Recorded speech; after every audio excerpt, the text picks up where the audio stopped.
ശ്രീകുമാർ മനേൽ, ഇവിടെ നമ്മൾ ഈ ചർച്ചയുമായി ബന്ധപ്പെട്ട് താങ്കളെ വിളിക്കുമ്പോഴോട് പറഞ്ഞൊരു പ്രധാനപ്പെട്ട കാര്യമുണ്ട്. അതായത് ഞാനും ഒരു മാഗസിൻ നടത്തി കുത്തുവാള എടുത്ത ആളാണ്.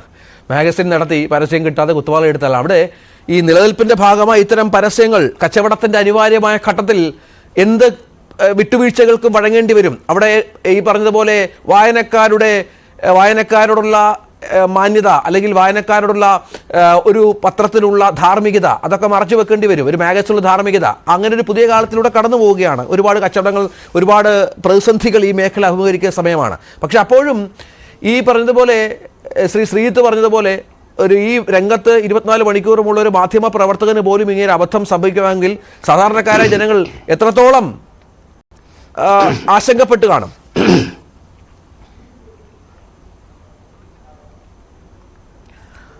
രഞ്ജിത്ത്, അതെ, നമ്മളൊരു കാര്യം മനസ്സിലാക്കേണ്ടത് ന്യൂസ് പേപ്പർ അല്ലെങ്കിൽ പത്രം എന്ന് പറയുന്നത് വ്യവസായമാണ്. കേൾക്കാം സാർ, പറഞ്ഞോളൂ. എനിക്ക് ഇതിന്റെ എക്കോ വരുന്നുണ്ടോ? പ്ലീസ് ശരിയാക്കാം, കേൾക്കാം സാർ, പറഞ്ഞോളൂ. സോറി. അപ്പോൾ ഈ ന്യൂസ് പേപ്പർ അല്ലെങ്കിൽ പത്രം എന്ന് പറയുന്നത് ഇത് ഒരു വ്യവസായമാണ്. വ്യവസായത്തിന്റെ അടിസ്ഥാന സംഭവം എന്ന് പറയുന്നത് ലാഭമാണ്. ലാഭമുണ്ടെങ്കിലേ വ്യവസായം മുന്നോട്ട് പോകും. നമ്മൾക്ക് ഒരു കാര്യം മനസ്സിലാക്കേണ്ടത്, കേരളത്തിലെ പത്രവ്യവസായം കോവിഡിന് ശേഷം വലിയ പ്രതിസന്ധിയെ അഭിമുഖീകരിക്കുകയാണ്. കാരണം എന്ന് വെച്ചാൽ 6 മാസം വരെ ശമ്പളം കിട്ടാത്ത മാധ്യമ പത്രസ്ഥാപനങ്ങൾ കേരളത്തിലുണ്ട്. മാതൃഭൂമി പോലത്തെ എനിക്ക് കേട്ടറിവാണ്, മാതൃഭൂമി പോലത്തെ ഒരു പത്രത്തിൻ്റെ ഡൽഹി അഡിഷൻ അവർ ക്ലോസ് ഡൗൺ ചെയ്തു എന്നാണ് ഇപ്പോൾ പറയുന്നത്. ഡൽഹി യൂണിറ്റ് ക്ലോസ് ഡൗൺ ചെയ്യേണ്ടി വന്നു മാതൃഭൂമി പോലത്തെ ഒരു പത്രത്തിൽ നിന്നാണ് പറഞ്ഞു കേൾക്കുന്നത്. അതിൻ്റെ വെറാസിറ്റി നിങ്ങൾക്ക് ചെക്ക് ചെയ്യാം. അപ്പോൾ മാത്രമല്ല, കേരളത്തിലെ ഏറ്റവും വലിയ പ്രമുഖ പത്രം എന്ന് പറയുന്ന പത്രത്തിൻ്റെ 10 ലക്ഷത്തോളം കോപ്പി ഈ കോവിഡ് കഴിഞ്ഞതിന് ശേഷം കുറഞ്ഞു. 10 ലക്ഷം കോപ്പി കുറയുക എന്ന് പറയുന്നത് ഒരു പത്ര സമീപനം സംബന്ധിച്ചിടത്തോളം വലിയൊരു പ്രതിസന്ധിയാണ് വരുന്നത്. അപ്പോൾ 6 മാസം ശമ്പളം കിട്ടാത്ത പത്രക്കാർ, ഒരു യൂണിറ്റ് അടച്ചുപൂട്ടേണ്ടി വരുന്ന പ്രമുഖ പത്രം, 10 ലക്ഷത്തോളം കോപ്പികൾ കുറയുന്ന പത്രം, അങ്ങനെയൊക്കെ വരുമ്പോൾ ഈ ന്യൂസ് പേപ്പർ ഇൻഡസ്ട്രി എന്ന് പറഞ്ഞാൽ സമാനതകളില്ലാത്ത പ്രതിസന്ധിയാണ് കഴിഞ്ഞ വർഷങ്ങളെല്ലാം നേരിടേണ്ടി വന്നത്. അപ്പോൾ നിങ്ങൾക്ക് ഒരു പത്രത്തിൽ 15 ദിവസമെങ്കിലും മുടങ്ങിക്കിടക്കുന്ന ശമ്പളം കൊടുക്കാൻ ഒരാൾ ഈ പരസ്യത്തിലൂടെ കഴിയുമെങ്കിൽ അത് ആ മാനേജറിനെ സംബന്ധിച്ചിടത്തോളം വലിയൊരു കാര്യമാണ്. കാരണം പത്രത്തെ ആയിട്ട് ബന്ധപ്പെട്ട് ജേർണലിസ്റ്റുകൾ മാത്രമല്ല, നോൺ ജേർണലിസ്റ്റുകളായിട്ടുള്ള വളരെ വലിയൊരു സമൂഹമുണ്ട് ഒരു പത്രമായിട്ട് ബന്ധപ്പെട്ട് നിൽക്കുന്നത്. അവർക്കൊക്കെ മാസം ശമ്പളം കിട്ടണ്ടേ? അവരുടെ വീട്ടിൽ കുട്ടികളില്ലേ, അമ്മമാരില്ലേ, അച്ഛന്മാരില്ലേ? അവർക്ക് ഭക്ഷണം കൊടുക്കണ്ടേ? അവർ പഠിത്തം നോക്കണ്ടേ? അതിനുള്ള ഫീസ് അടയ്ക്കണ്ടേ? ഇവർക്ക് ഭക്ഷണം കഴിക്കണ്ടേ? ഹോസ്പിറ്റലിൽ മരുന്ന് മേടിക്കണ്ടേ? ഇതിനെല്ലാം ആശ്രയം യൂണിയന്റെ ജോലിയാണ്. അപ്പോൾ മാനേജ്മെന്റ് എന്ത് വിചാരിക്കും? 15 ദിവസമെങ്കിലും ഇവന് ശമ്പളം കൊടുക്കാൻ കഴിഞ്ഞെങ്കിൽ, ഈ പരസ്യം മൂലം കഴിഞ്ഞെങ്കിൽ അത് വലിയ കാര്യമാണ്. സത്യം പറഞ്ഞാൽ ഈ ജെയിൻ യൂണിവേഴ്സിറ്റി അദ്ദേഹത്തിൻ്റെ പേര് ടോം ജോസഫ് ചെയ്ത് വലിയൊരു പുണ്യമാണെന്ന് ഞാൻ പറയുള്ളൂ.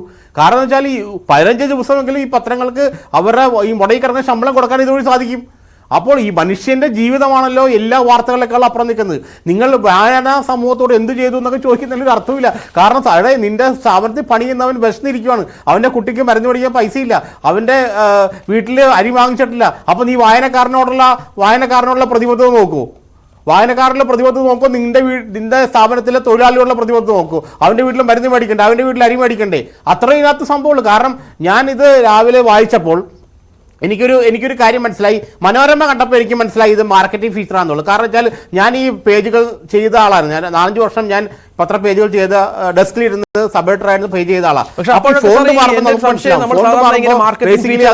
അത്യാവശ്യം വായനക്കാരന് മനസ്സിലാകുന്ന വിധത്തിൽ, ഒറ്റ നോട്ടത്തിന് കാണാവുന്ന വിധത്തിലൊക്കെയുള്ള എന്താണ് കാര്യങ്ങൾ എഴുതി വെക്കുമായിരുന്നു. അപ്പോൾ ഇതിന്റെ ഫോണ്ടിലൊക്കെ ഒരു വ്യത്യാസം വരുമായിരുന്നു. ഇവിടെ സംഭവിച്ചതെന്ന് പറഞ്ഞാൽ പത്രത്തിന്റെ 1-ാം പേജിൽ എങ്ങനെയാണോ ഒരു വാർത്ത വരിക, അതേ രീതിയിൽ, അതേ ഫോണ്ടിൽ, അതേ കളറിൽ, അതേ രീതിയിൽ കംപ്ലീറ്റ് തെറ്റിദ്ധരിപ്പിക്കുന്ന രീതിയിൽ ഒരു വാർത്ത വന്നു എന്നുള്ളതാണ് ഒരു പ്രശ്നമായി ആൾക്കാരെ പരിഭ്രമിപ്പിച്ചത്.